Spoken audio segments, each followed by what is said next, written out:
Hi, we're showing you today how to install the 3-stage countertop drinking water filter. And here's the housing. It has the tubing attached with the diverter valve, and here's the outlet where your finished water will come out. These are the 3 cartridges and the wrench.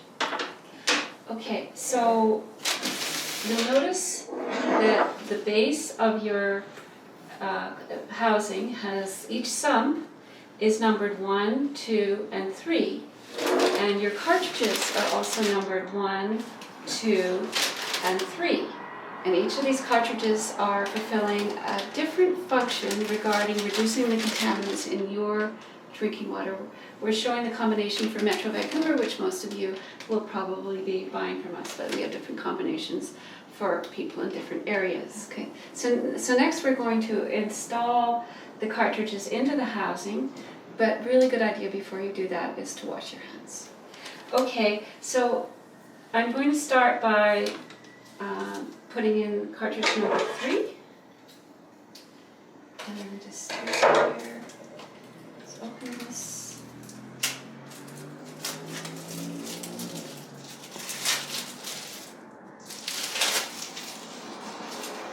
And you'll notice these carbon cartridges, number 2 and number 3 are carbon cartridges. And you'll notice the carbon cartridges have a rubber gasket at both ends. You can see down the middle. And it's going to, I'm going to put the first one, which is number 3, is the one I'm putting in first, on the stand sitting in the base here. And then I'm going to take the lid and I'm going to screw it on, being careful that that O-ring does not come out. So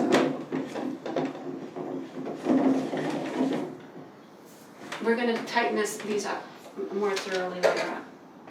Number 2. These blocks are made in the US and they're really good quality carbon blocks.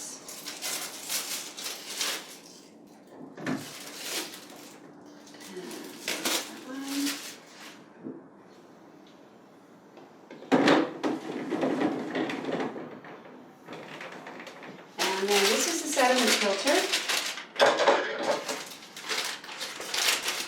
Instead of being rigid like those, it's fibrous. So 1 micron sediment filter. And you'll actually notice if you held them all up beside each other before you put them in here, it's slightly taller, just slightly taller than these others. So when we tighten this one, we're going to have to tighten it just a little bit more because it's going to get smushed in there, whereas those other 2 are sealed because of the rubber gaskets that are at either end of them. So, oops, Daisy, this one on, and I'm just gonna show you a little trick too, because if you're finding that your O-rings are falling out when you turn those over, what you can do is put them in the canister and then install them this way. Okay, so now it's time to use your half circle wrench, and remember, right is tight, left is loose, so we want to go right, which is clockwise, and we're going to slide this over the top of each of these sumps or housing covers, and we're going to tighten up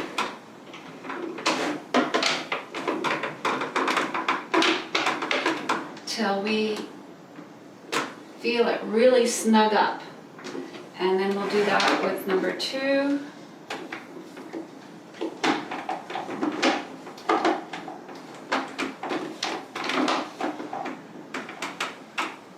You can also do this with rubber gloves, or a guy can do it just with strong hands, but for some of us this wrench is helpful.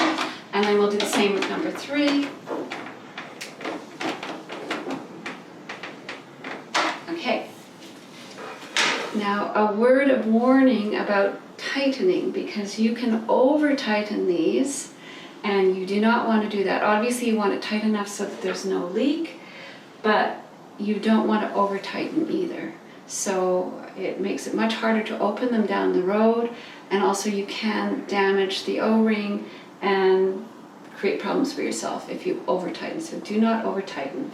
Okay, so now we're going to hook your water filter up to the end of your tap.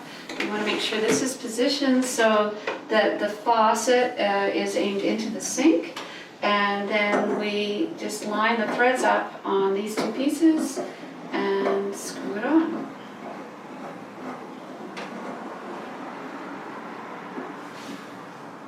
Okay, and so now we're ready to flush the cartridges, and we're going to flush for 10 minutes and cold water.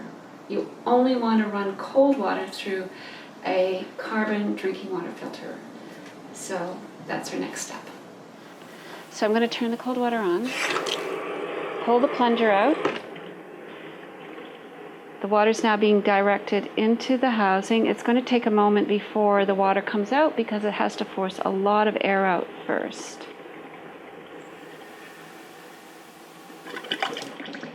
That's the black water coming out, forcing the carbon fines out. And now the water's starting to run clear, and just let it run for about 10 minutes and then you'll be good to go. Thanks for watching.